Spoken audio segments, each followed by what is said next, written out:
Well, hello. I know nobody's here yet, but I'm trying out this whole StreamYard thing, only today it's for real.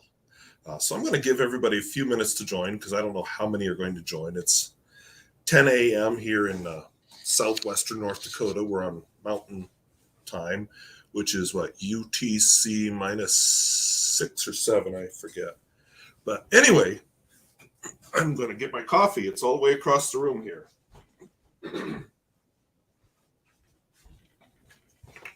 Cup holder stuck to it.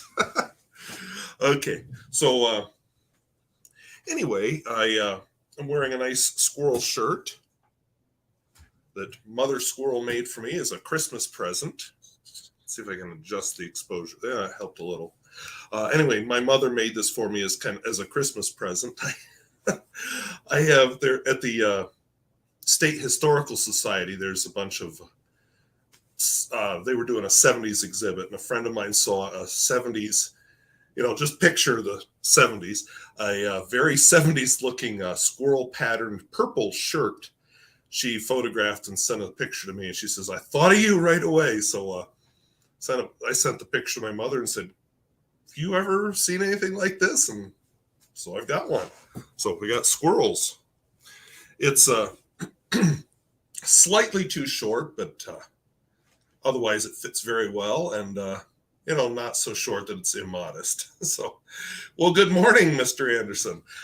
Yes, thank you. My mother made this for me as a Christmas present. So I was just babbling to fill a little bit of time while visitors showed up. Today, my plan, I'm going to do the first impression of this Faber Castell. I think I may have misspelled it on the... Nope, I did it right.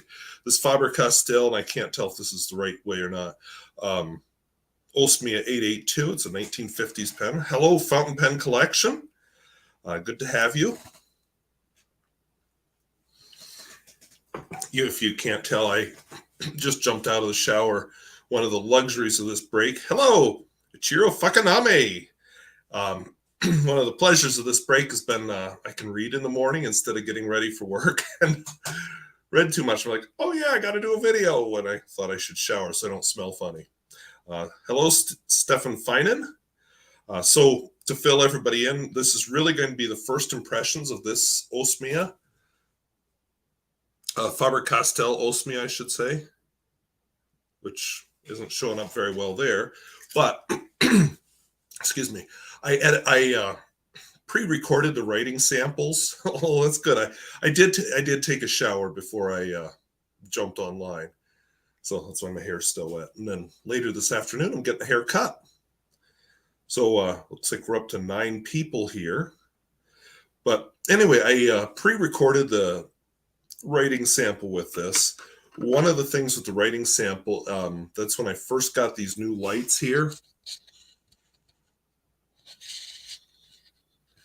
And one of the things that I discovered with these new lights is my settings for white balance weren't very good. But did I test it with one video? Oh no! I recorded like 5 videos with these new lights before I looked at how the video actually looked.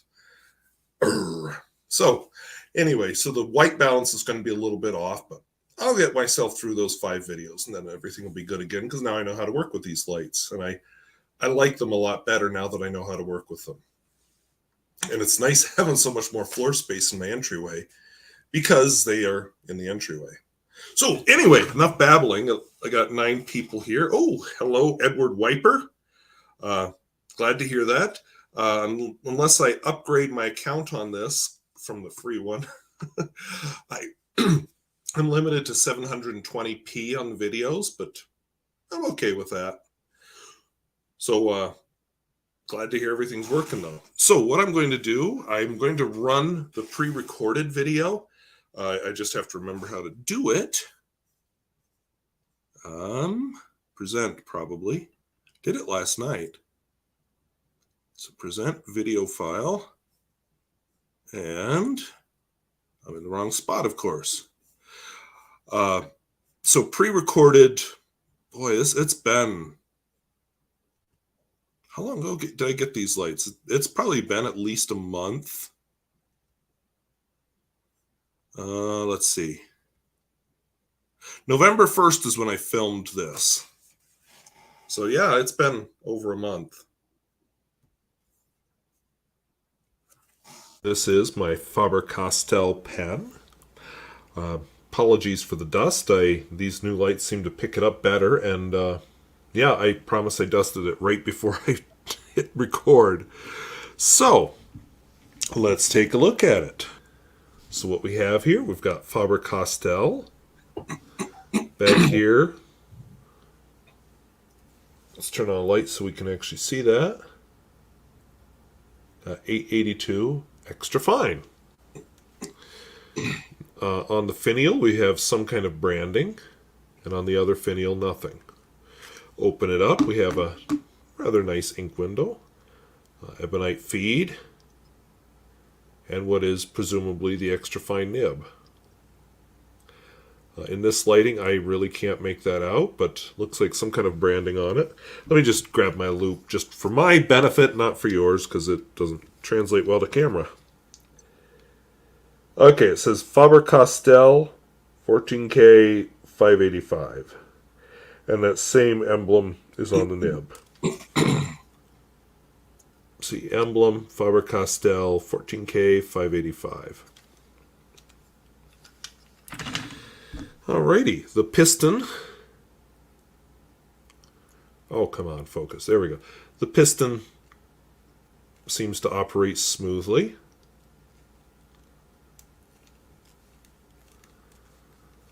So let's put it in an ink bottle and see what it can do. So I'm going to use my Parker Quink washable blue.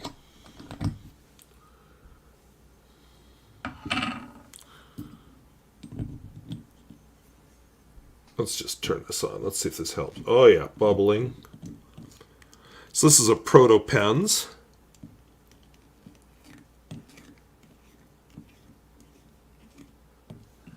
Oh yeah, that looks full, but I'm going to just do it twice.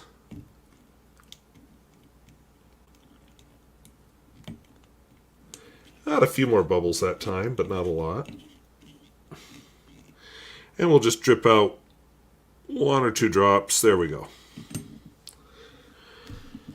Alright, so this is the Faber Castell Osmia 882. I wrote 832, but I meant 82.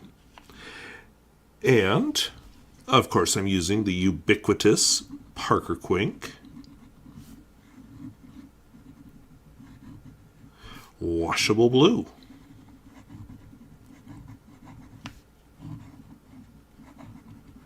And I think you would agree with me, even before I do the flex test, there's a lot of flex here. It goes from a very extra fine to a really broad.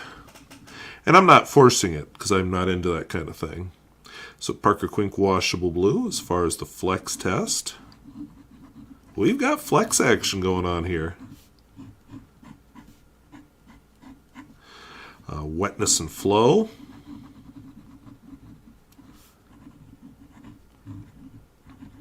A little bit of feedback to this pen because it is so extra fine.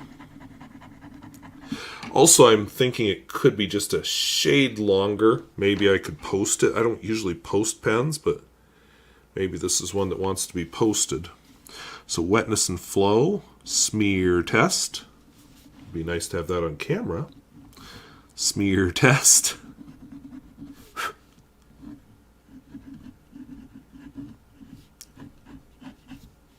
Yeah, that's a pretty wet one. Reverse writing. I really have no expectations here. I'm thinking since it's extra fine already, this is going to be bad. That's not great. Very hard to read. Not as much feedback as I expected. And, of course, the world-famous Peter Gustafson test. So I'm going to do it twice. Once, very little pressure. This line briefly disappeared, but I think that was my fault. And then we're going to do it with more pressure.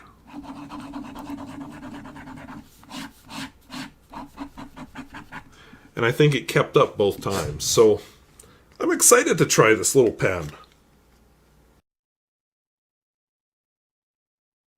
All right, and I am back once I click the right setting here. Oh, that isn't it. There we go.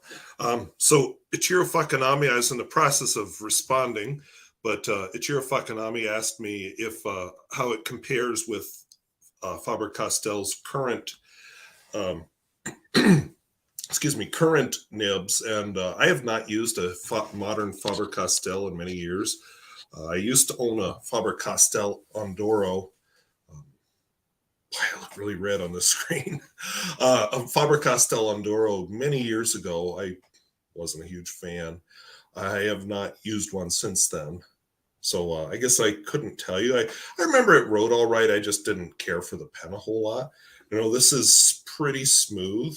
And I know that pen was also very smooth. The difference here is this one's very flexible and that one was not. So that helps. All right, I always like to do a pocket test.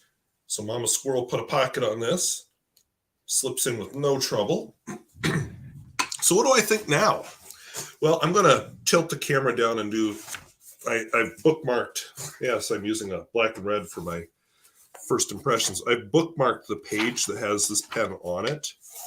And so just going to quick look at it, how it writes now and see what I think differently. I got to do this. Well, that and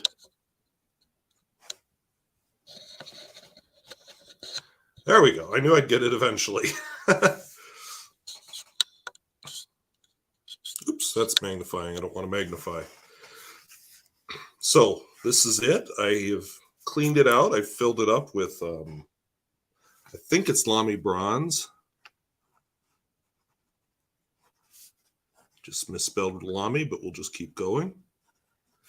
One thing I've realized since then, I don't like to post pens. This is at that uncomfortable point where I'm just like, maybe I should. I don't, like I said, I don't like to post them, but there we go.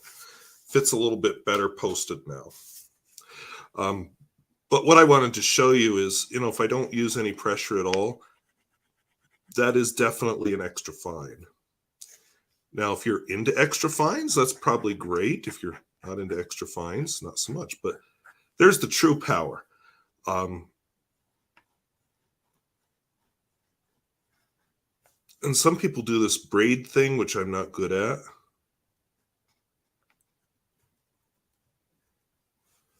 Yeah, that was a bust. 30 years before you were born. Yeah, like I said, it's from the 50s. I'm not sure the exact year, but definitely a lot older than me, too. But fun. I just don't, it's not a brand I ever knew much about. Clearly, it's full because you can't see the ink window. And let's just see if I can actually show you the nib with this.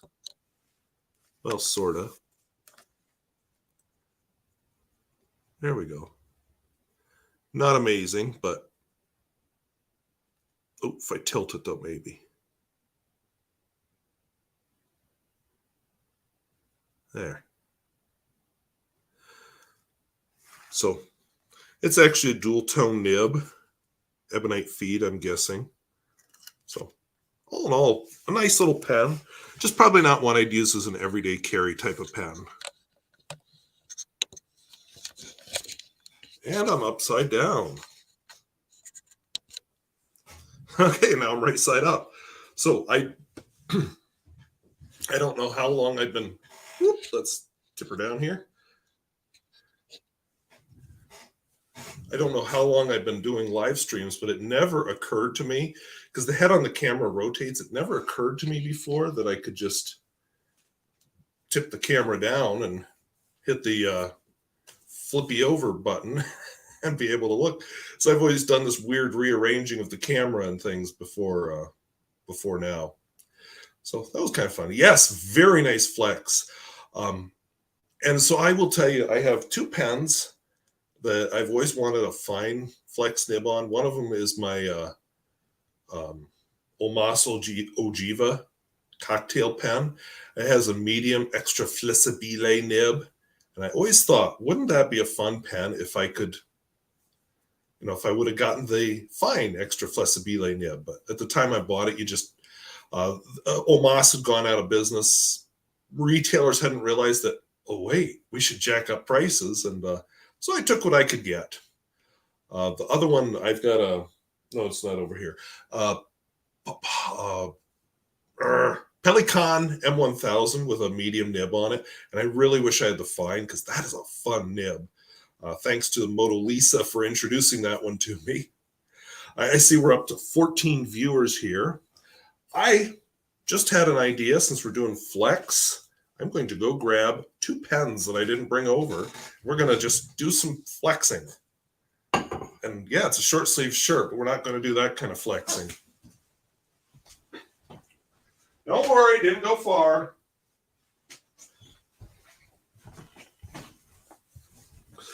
Okay, Stefan Finan says these vintage Faber Castell pens are nice, but I don't care for modern Faber Castell or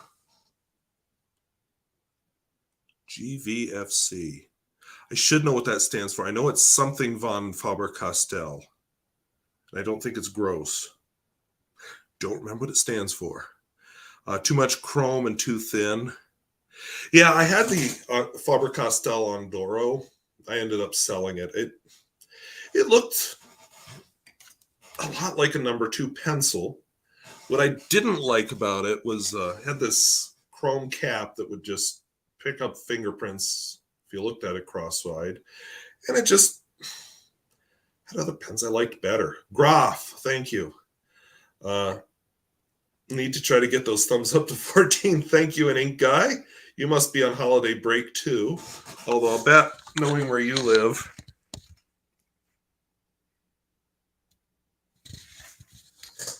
I learned the audio. Oops. I learned the audio doesn't work, but I'll bet your view out your window doesn't look like that. Oops. There we go. Graf von Faber Castell. Thank you. Hello, Rockfit Club from Iran. And everybody's telling me it's Graf von Faber Castell. So, yeah, there used to be a model of that pen that I thought was attractive. I can't remember what it was called, but it was basically a black pen, but it had a little colored band on it. I just thought subtle but nice. But anyway, since we're flexing here, got down to the 20s. Actually, it has been warm here. Like yesterday, got almost up to 40. So a lot of the snow has settled and melted. We've got a crust on it. So the crust means it doesn't drift anymore when the wind blows. And it's North Dakota, so it blows all the time. So that's been good. In fact, I'm hoping on Friday, because I've got a commitment tomorrow on Thursday at school, of course. Sorry. I'm hoping on Friday I can get up to Dickinson. There's a new used bookstore there. I hope I can finally get there to try it out. Oh, and Graf means Earl. So, yeah. So that's like their higher level pens. It makes sense. I'm not too much knowledgeable about the pageantry and monarchy and how all that royalty stuff works. All right. So I thought I'd do some flexing. So I brought over, upside down, I think. This is a Pilot Custom 743, which happens to be inked up right now. And I also brought over my Nakaya Decapod Twist, which has a soft, fine nib, which also happens to be inked up. No reason that they're both inked up at the same time, but it works out. So I think we're just going to do a quick flex off. So now that I know how to do this easily, and everybody's going to get seasick, whoop, there we go. So there's the the Faber Castell pen. We'll just put a little bit of flexing with the Pilot Custom 820, oh boy. So this has one of those Falcon nibs on it. Oops, turn on the light so you can see it. Years ago, I did a rodeo where I did some modern flexing. Yeah, so the Falcon nib is just somebody's taken a bite out of each side, and I think it's a little bit thinner. Anyway, no pressure.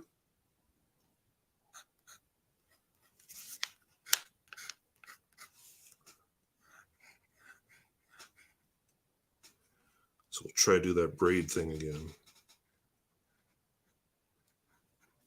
Yeah, I'm terrible at that. One thing I see with some people when they flex is they just go too fast, and then the pen just can't deliver the ink fast enough. Also from the Mona Lisa, I haven't bought it, but she showed me she has this pen also, but she was able to buy an ebonite feed for it. Not from Pilot, it was an aftermarket edition. Kind of like it's a sports car from, I don't remember the name of the company she told me, but there, a little closer. Whoops. So live streaming is, I don't practice it enough. So here's the other pen that we're going to flex. Yeah, and I'm flexing my massive biceps off to the side here where you can't see it.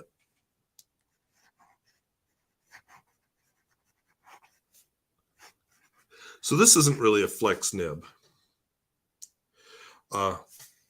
Nakaya. This isn't really a flex nib. This is a soft fine. Depending on where you buy your pens from,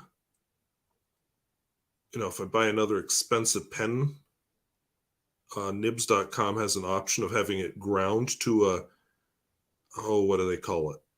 Anyway, it's an extra specially flexy nib. So I kind of want one of them. Goals. Ichiro Fakanami, I am done with flex, but hang on to my 743, which is wonderful. Yes, it is a good pen. Why don't I use it more often? Which nobody just asked me, but I'm going to tell you. So I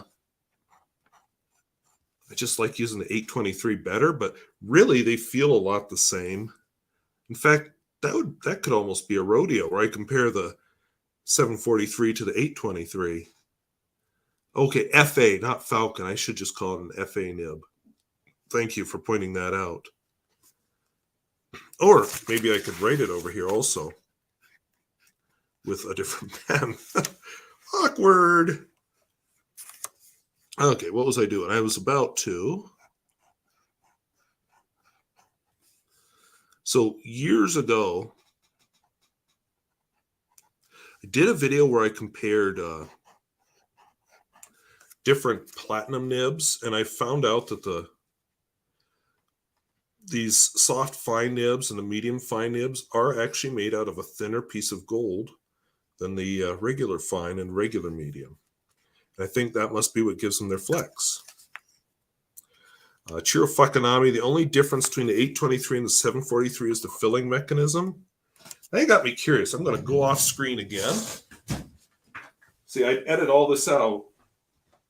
I'm yelling from across the room, looking for my 823.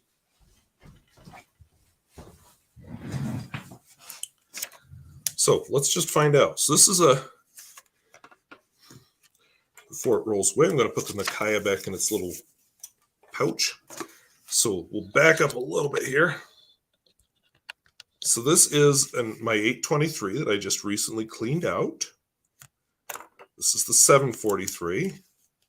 Kind of by luck, I grabbed my black 823, but we can see that the caps are basically the same cap. Definitely a difference on finials. Let's just see if I can switch caps.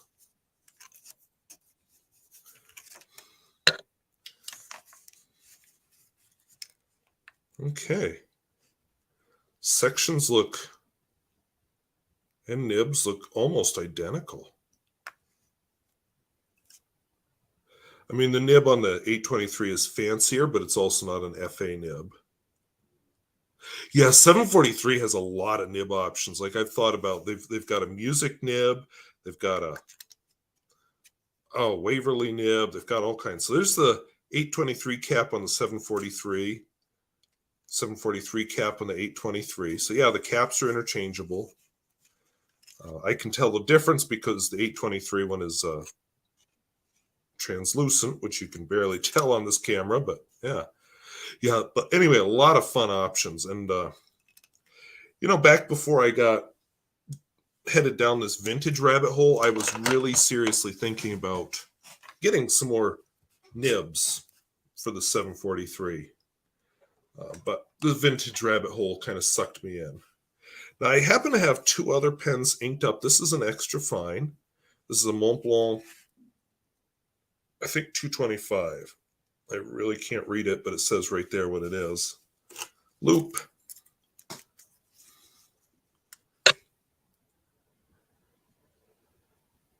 $225. See if this shows up. There you go.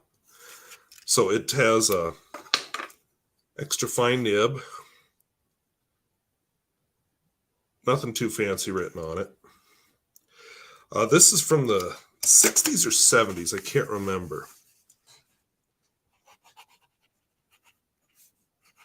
Now, this isn't a totally fair comparison of the extra fineness because this pen has a different ink in it.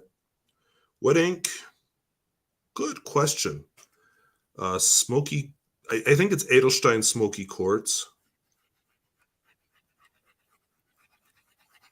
So not really a flex nib, but it has some bounce to it.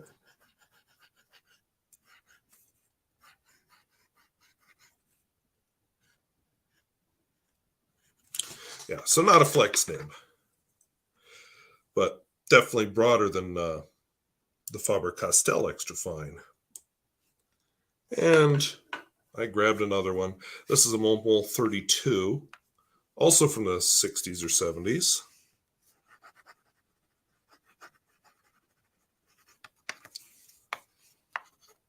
Yes, I know there's no E on Montblanc.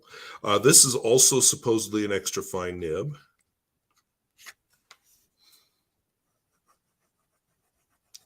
Very comparable to its brother there. Definitely broader than the Faber Castell version. I didn't write the number on this, which is going to bother me. Okay, so let's just do, since I was doing this before,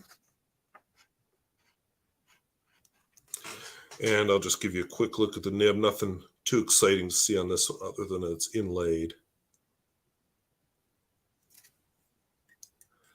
So, yeah, you got to see some bonus pens today, this afternoon, whatever it is where you are.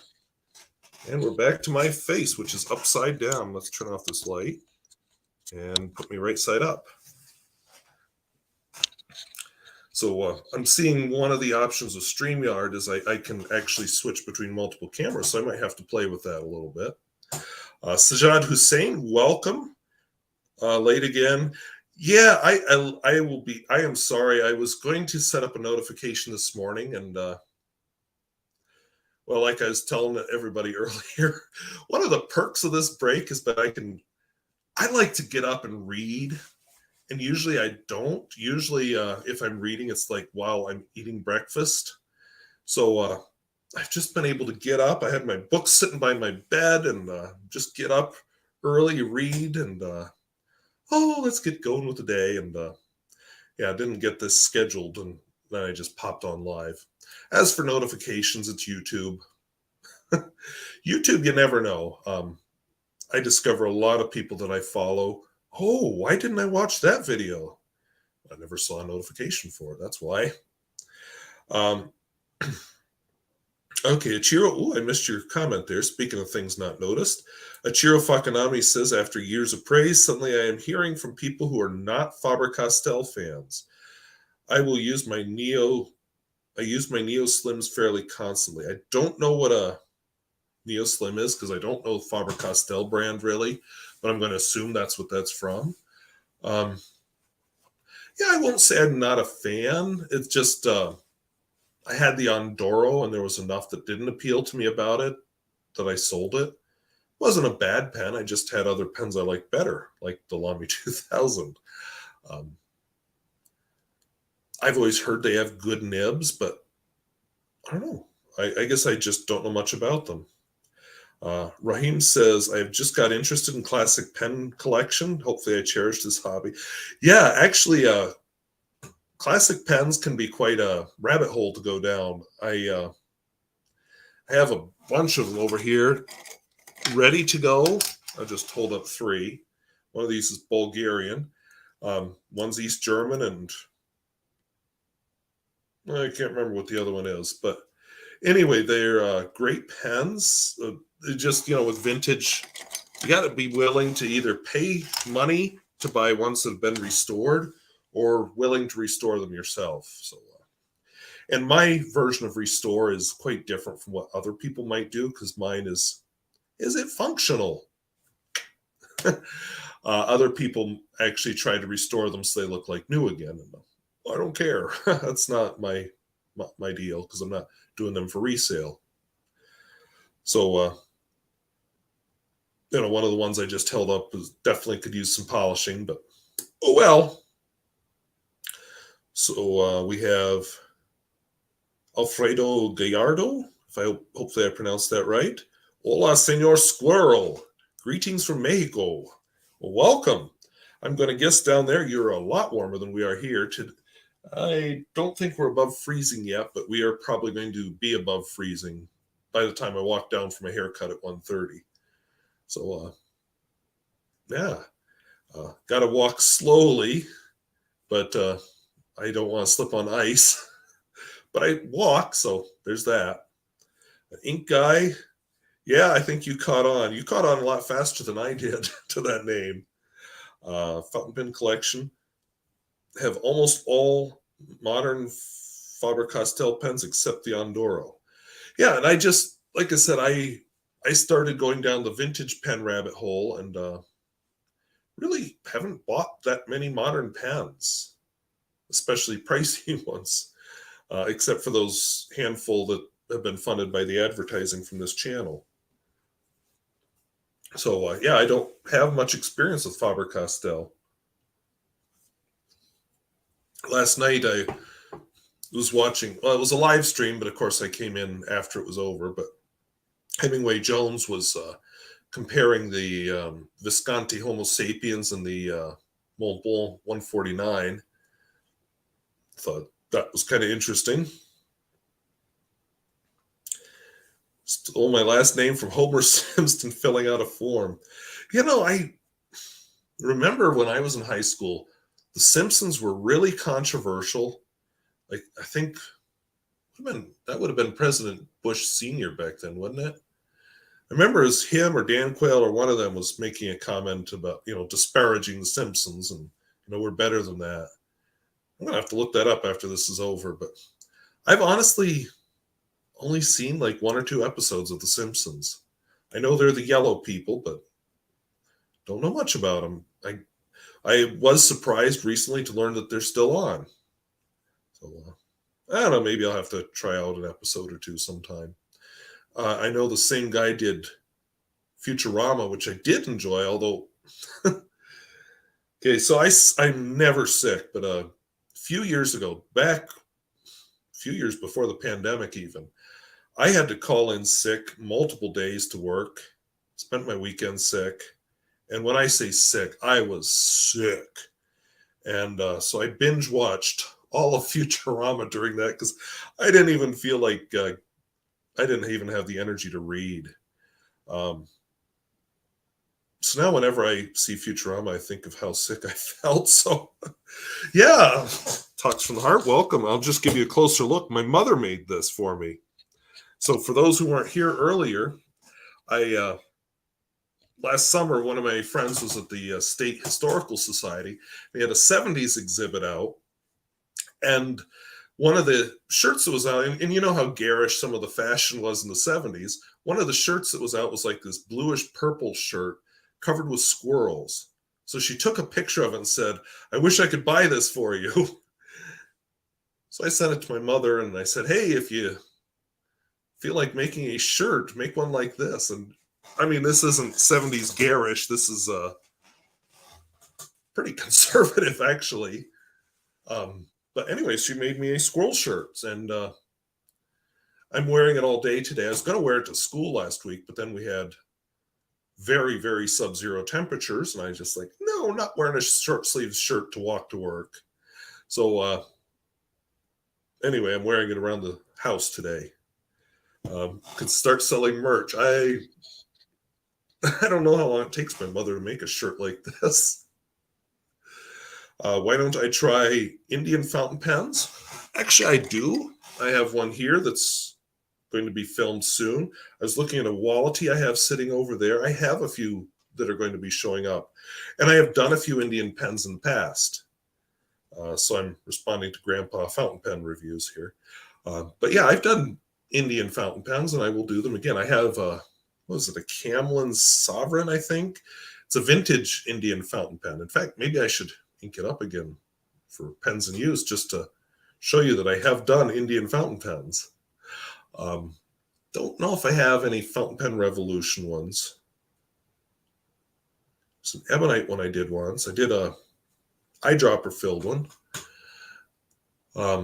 Don't take this the wrong way, but I actually have a pen that's going to be in India's neighboring country, Pakistan. So I have a dollar, 717, something like that, $1 pen anyway from Pakistan that will be in pens in use this week. So yeah, I've done Indian fountain pens. I just haven't done very many of them. And honestly, the reason is mostly I buy vintage pens. And so I don't have much interest in the modern pens. I've got a few, but there was one that was really artistic looking. Wasn't one of those names, but a very artistic looking one that was from India. Had not Makie, that's Japanese. Anyway, some kind of art on it was very solar system-y. I was very tempted by, but not so much by the price. But yeah, Ranga, I have not, I don't think I've reviewed a Ranga, but I know the brand. Asa, I've never heard of. Indian Pilot and Indian Popular Wylon, I haven't heard of those. But there's a Wallety over there, and I know I have one or two others. They'll be coming. Canwright, I have reviewed a Canwright, I think. I think that was the eyedropper pen. But yeah, I don't have a lot of experience with them, and honestly, it's just mainly because they're modern. I've done a few Chinese pens. Well, for sure more Chinese than I've done Indian, but yeah, I just mainly it's because the modern thing. I just more interested in vintage. The pens in use this week is going to be almost all vintage. I do know that Noodlers, which I used to use a lot, I don't use so much anymore. Noodlers is made in India. Let's see, what's this thing? Oh, actually not Indian. This is a vintage Chinese pen. What innovation do Indian pens need? Any suggestions? I'll tell you, I don't know about innovations. I'm not a huge fan of eyedroppers, but I know they have their place and they don't break down. Lotus, that was it. Sorry, I got off our Chatterjee Fuller's comment there. But Indian pens, what I really appreciate with them is they have a lot of more old school manufacturing methods. So you still find the ebonite feeds and so on, not so much the mass produced plastic stuff. So I appreciate that. Yes, it was a Lotus pen that was so fancy that I thought, I want that. And then I just couldn't talk myself into spending that much money on a pen right then. I've actually bought very few pens recently. I have bought a few pens, but not very many in the past year. Just catching up on projects that I have. I have a whole bunch of vintage projects I want to finish. So Peyton Street pens, okay. I will check out Peyton Street pens after this is over. I will be curious to see that. I have never used a Lotus pen, but something about the name Lotus, I know it's a flower, but the name Lotus is very evocative. Okay.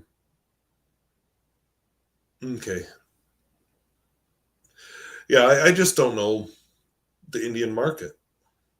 And like I said, I'm more of a vintage guy, but thank you for bringing that up, Grandpa Fountain Pens, because that's a good reminder about bringing out my Camlin and Wilson Fountain Pen, Indian popular. Oh, I will have to look up Wilson. Never heard of them. And I'm kind of into the more uncommon ones, which is why I've got this That's not Chinese. What is that? Argentinian. Okay. I'm more into the more uncommon vintage fountain pens. Yes, I showed you mostly Mont Blanc and things here. What Indian pen manufacturers should learn from other pen manufacturers from other pen in other countries? Okay. So again, I'm more a vintage guy, but I think consistency might be one.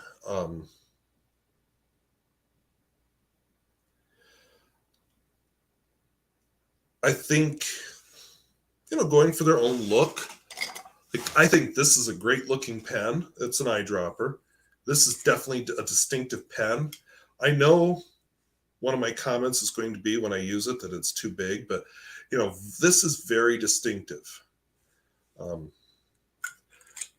what I've seen, a lot of their pens look a lot like pens from other countries. China is guilty of that too. I have 2 videos yet to come of Chinese pens that you just like, okay, it's nice, but it's like a pen from anywhere else. It doesn't really stand out. Like I always think of, I think that's one of my complaints overall with modern pens is, they all have the same Yovo nib, all basically number 6 nibs. There's nothing really unique about them. When I look at my vintage world, here's 3 vintage German pens. There's a world of difference in all the vintage pens. It just, a lot of that individuality has been lost as the pen world is modernized. That's one of the things I like with the Indian pens is they have the ebonite feeds and a lot of more of the old school manufacture.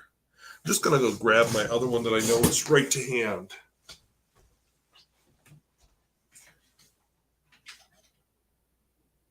Make sure there's not another one here, maybe. Nope.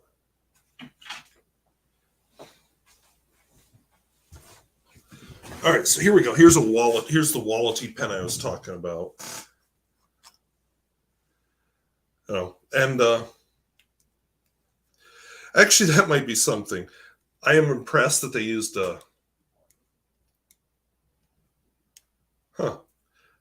apparently I got this used. A little bit of ink stainage there, and I've never used it.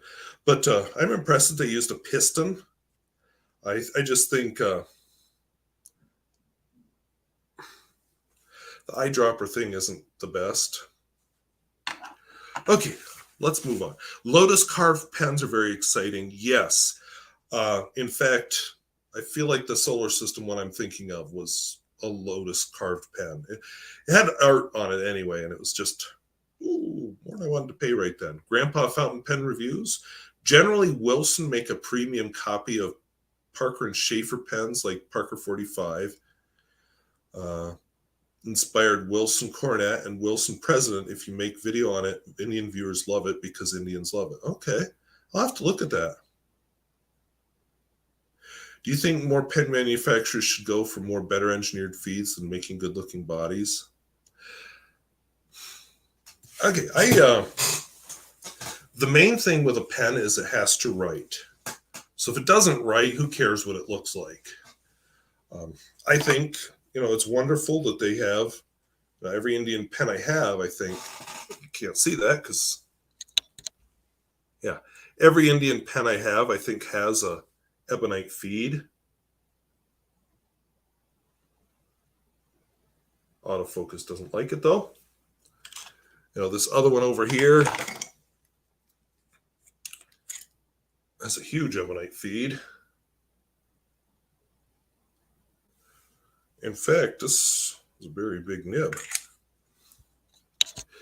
So I think that's important.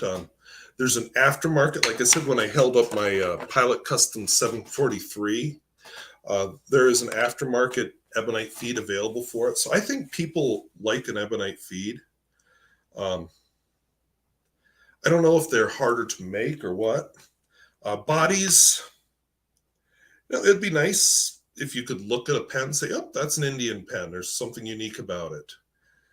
Um, one of the things I haven't liked with some of the Chinese pens is just like they've got this grab bag of parts and, well, let's get one of these, and one of these, and make a pen out of it. I'd like to see something a little more creative than that. Ebonite feeds, there's good and bad ones. People think ebonite, but it doesn't always mean good. I've definitely discovered that with my vintage and modern exploration. Ebonite feeds have to be cut, whereas plastic feeds are mass produced. Yes, and that does slow it down. I mentioned it earlier in my video about my Omas Ojiva.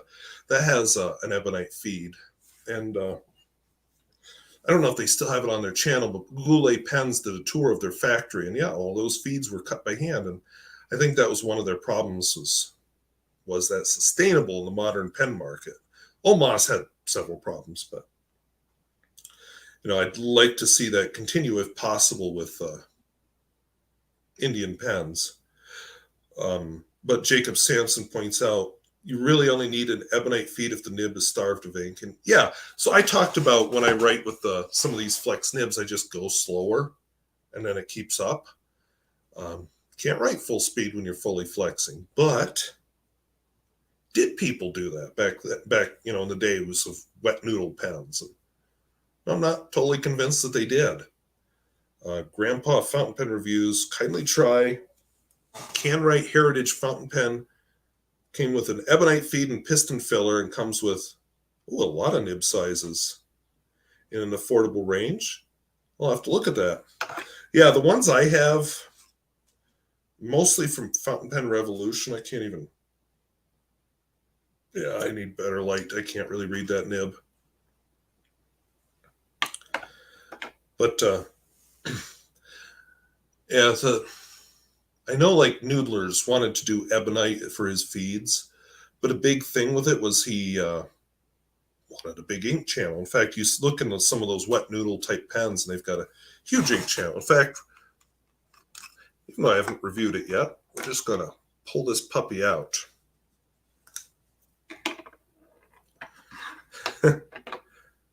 This actually looks a lot like a Noodler's feed.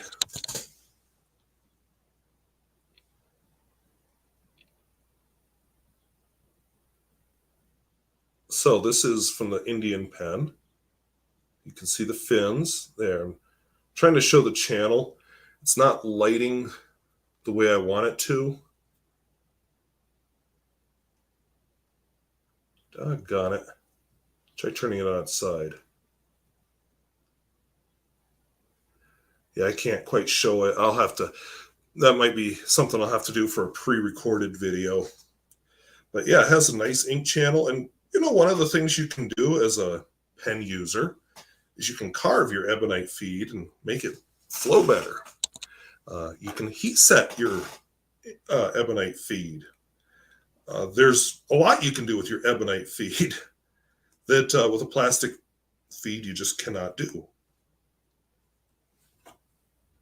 So they definitely offer their advantages. Let's see. And Angel Alice, happy holidays. Well, happy holidays. Yeah, that's my old hometown, actually. Best ink flowing feeds with consistency. Well, I think one of the things they need, and I'm not an expert on feeds, so this is where you might want to talk more to an engineer than a user.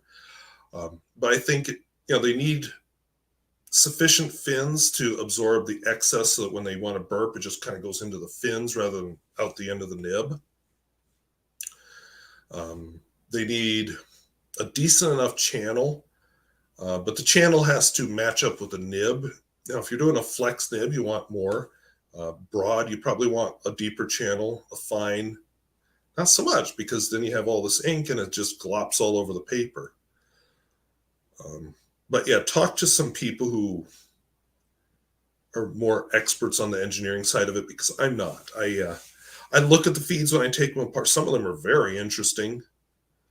I've not over here. I've got some Montblanc feeds that are very interesting. They're very, it's almost like the fins are on the wrong side. And And I struggle to write with them too. So you don't see those pens out very often. Vintage Bina Lincoln is also popular vintage Indian. Okay. I'll have to look that one up. I've heard of Bina. I don't think I've ever used one.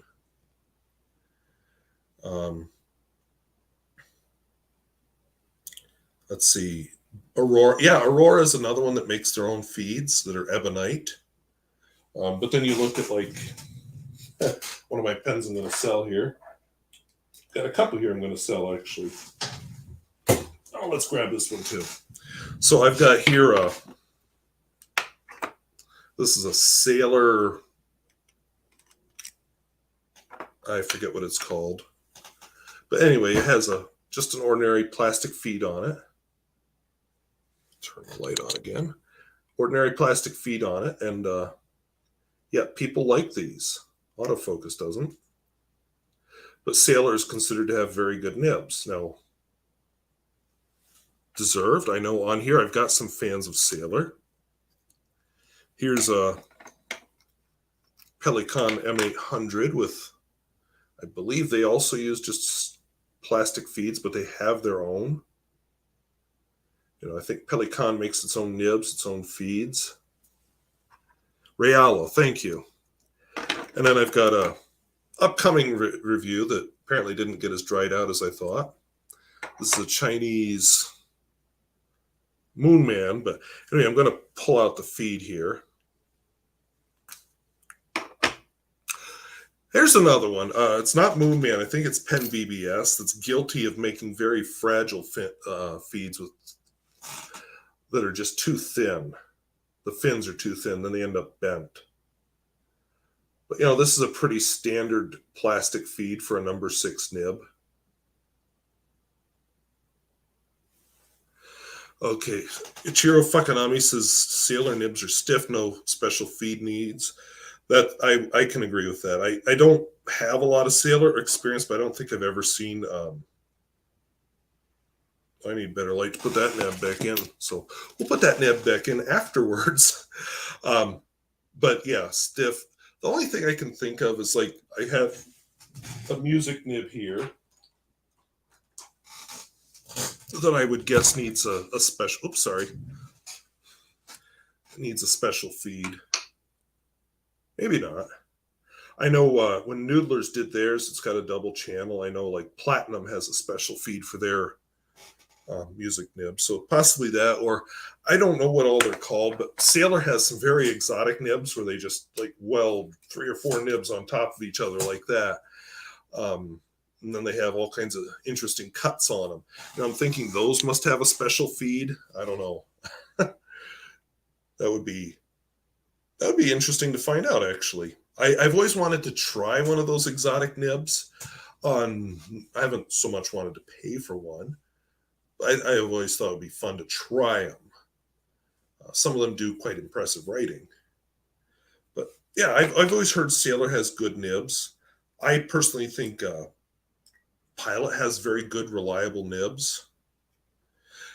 Tom Morley points out that Sailor music nibs have only 2 tines. Good point, but I'm wondering if they have a different feed or if it's the same. But that is a good point. Let's see. Slapped nibs. Okay, that's a neat name. Aurora nibs are also generally stiff. Yes, except for they do have a flex nib now. Well, hello, Jeff Roberts. Glad to have you here. And what is the price of vintage Parker 51 in dollars? Good question. I'm just going to go to eBay real quick. So I'm off screen here. So I'm not ignoring you, but I'm just going to, because I haven't bought one. I was given one recently, which will be showing up soon. Okay, so I'm seeing, here's one. Oh, okay, so this is an aerometric one. This is an older style.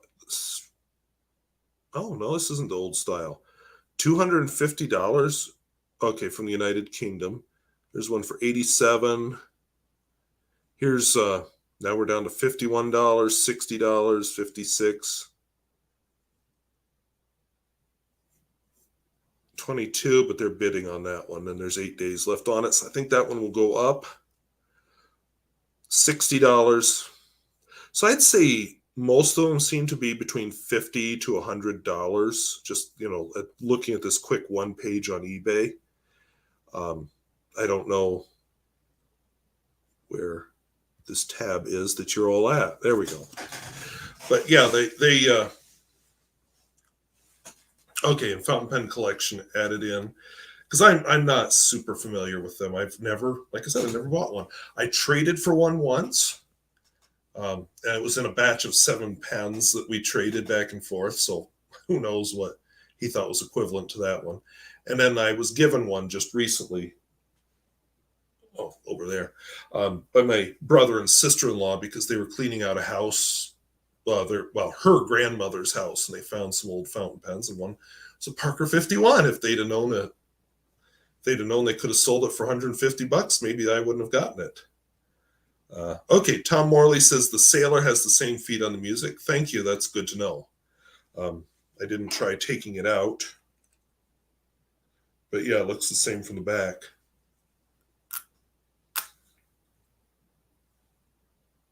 Yep, that's the same feed. Okay, and then we have Sajad Hussein. Anyone expecting to receive a new pen before the year ends? I'm not. I have no pen buying plans at the moment.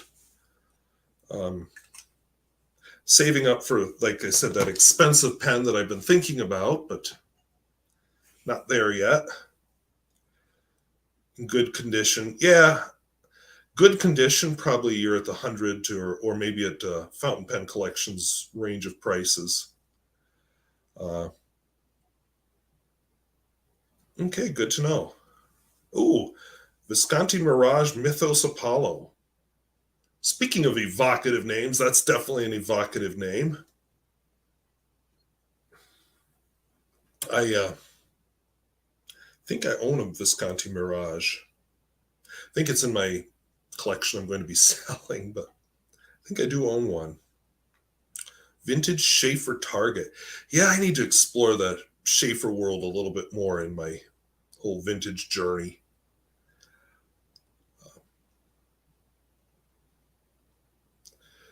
So I'm glad everybody was able to join in. It's been about an hour now.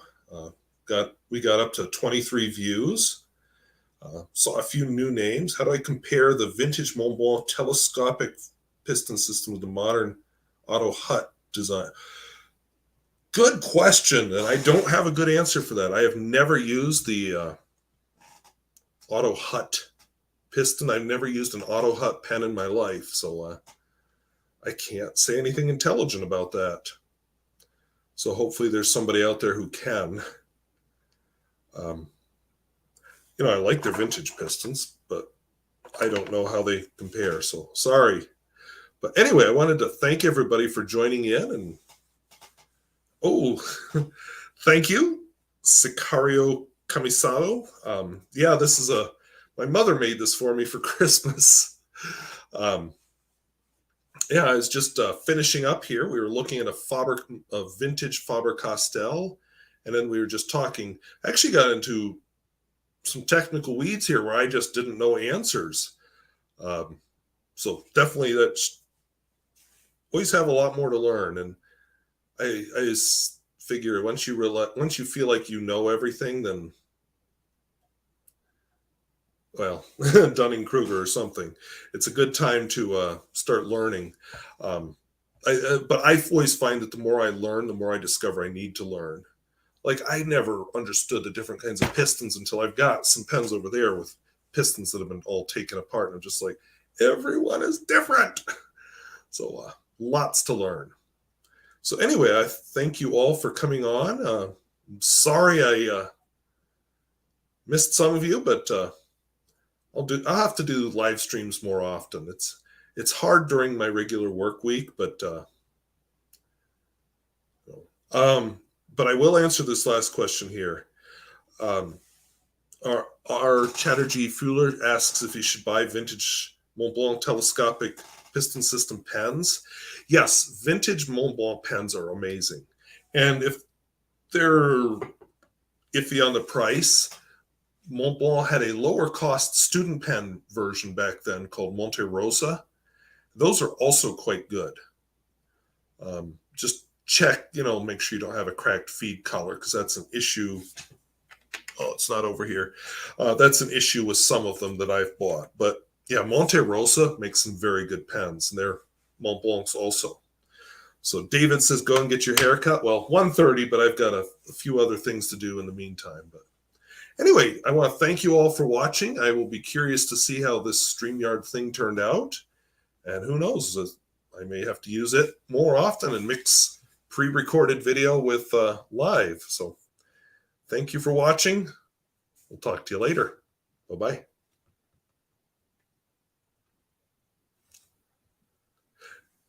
Yeah, I was doing a night stream because I can't find the end broadcast button.